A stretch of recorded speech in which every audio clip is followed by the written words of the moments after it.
ಇಸ್ರೇಲರ ರಾಜ್ಯಕ್ಕೆ ಮೊದಲ ಅರಸನು ಯಾರೆಂದು ನಿಮಗೆ ಗೊತ್ತಾ? ಹಾಗಾದರೆ ಪ್ರಿಯ ಸಹೋದರ ಸಹೋದರಿ, ಇಂದು ನಾವು ಬೈಬಲ್ನಲ್ಲಿ ಮೊದಲ ರಾಜನಾದ ಸೌಲನ ಬಗ್ಗೆ ಅವನ ಜೀವನದ ಕುರಿತು ಮಹತ್ವದ ಪಾಠವು ನಮಗೇನು ಕಲಿಸಿಕೊಳ್ಳುತ್ತೆ ಅಂತ ನೋಡೋಣ ಬನ್ನಿ.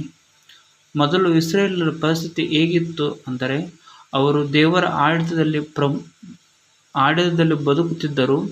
ದೇವರು ನ್ಯಾಯಾಧೀಶರ ಮೂಲಕ ಅವರನ್ನು ನಡೆಸುತ್ತಿದ್ದನು.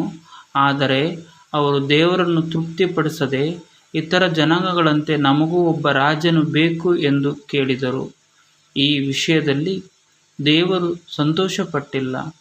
ಆದರೆ ಅವರ ಮನಸ್ಸಿನಂತೆ ದೇವರು ಒಪ್ಪಿಸಿಕೊಟ್ಟನು. ಅವನು ತನ್ನ ಪ್ರವಾದಿಯಾದ ಸಾಮುವೇಲನ ಮೂಲಕ ಸೌಲನನ್ನು ಆಯ್ಕೆ ಮಾಡಿದನು. ಸೌಲನು ಎತ್ತರವಾಗಿದ್ದನು, ಆಕರ್ಷಕನಾಗಿದ್ದನು, ನೋಡುವುದಕ್ಕೆ ಸುಂದರನೂ ಚಾತುರ್ಯವಂತನೂ ಆಗಿದ್ದನು. ಜನರಿಗೆ ಅವನು ಬಹಳ ಇಷ್ಟವಾದನು. ಅವನನ್ನು ಅಭಿಷೇಕ ಮಾಡಿ ಇಸ್ರಾಯೇಲಿಗೆ ಮೊದಲ ರಾಜನಾಗಿ ಮಾಡಿದನು ಸಾಮುವೇಲನು. ಆದರೆ ಆರಂಭದಲ್ಲಿ ಸೌಲನು ತುಂಬ ಒಳ್ಳೆಯವನಾಗಿದ್ದು, ದೇವರಿಗೆ ವಿಧೇಯನಾಗಿದ್ದು, ವಿನಯಶೀಲನಾಗಿದ್ದನು. ದೇವರ ಮೇಲೆ ಅವನಿಗೆ ಭಯಭಕ್ತಿ ಅಧಿಕವಾಗಿತ್ತು. ಅವನು ಯುದ್ಧಗಳಲ್ಲಿ ಜಯಗಳಿಸಿದನು. ಜನರು ಅವನನ್ನು ಪ್ರೀತಿಸಿದರು. ಆದರೆ ಪ್ರಿಯರೇ, ಸೌಲನ ಜೀವನದಲ್ಲಿ ಒಂದು ದುಃಖಕರವಾದ ಬದಲಾವಣೆ ಶುರುವಾಯಿತು.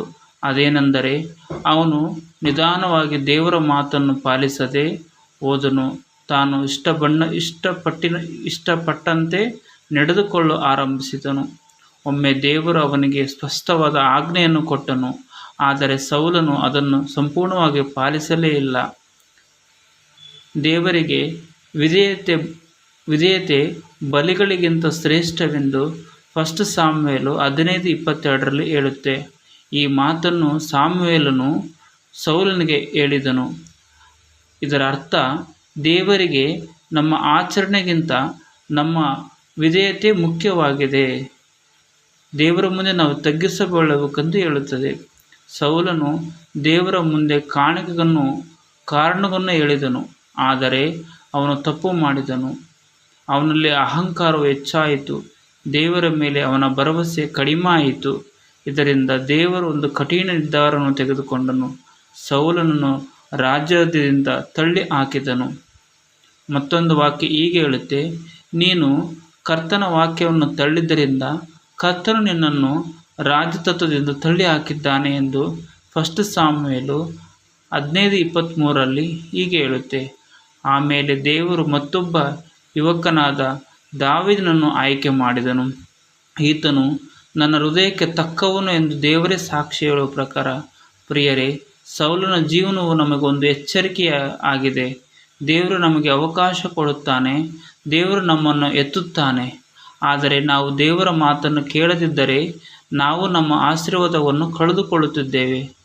ಪ್ರಿಯರೇ, ದೇವರಿಗೆ ವಿಧೇಯತ್ವವು ಬಲಿಗಳಿಗಿಂತ ಶ್ರೇಷ್ಠವಾಗಿದ್ದೆಂದು ವಾಕ್ಯ ಹೇಳುತ್ತೆ. ನಾವು ದೇವರಿಗೆ ಹಾಡಬಹುದು, ಪ್ರಾರ್ಥಿಸಬಹುದು. ಆದರೆ ದೇವರ ಮಾತನ್ನು ಕೇಳದಿದ್ದರೆ ಅದಕ್ಕೆ ಅರ್ಥವೇ ಇಲ್ಲ. ದೇವರು ನಮ್ಮ ಹೃದಯವನ್ನು ನೋಡುತ್ತಿದ್ದಾನೆ, ವಿಧೇಯತೆಯನ್ನು ನೋಡುತ್ತಿದ್ದಾನೆ. ಕೊನೆಯದಾಗಿ ಹೇಳುವುದೇನೆಂದರೆ, ಸೌಲನಂತೆ ಆಗಬೇಡಿರಿ, ದಾವೀದನಂತೆ ದೇವರ ಹೃದಯಕ್ಕೆ ಹತ್ತಿರವಾಗಿರ್ರಿ ಎಂದು ಹೇಳುತ್ತಿದ್ದಾನೆ. ಆಮೇನ್.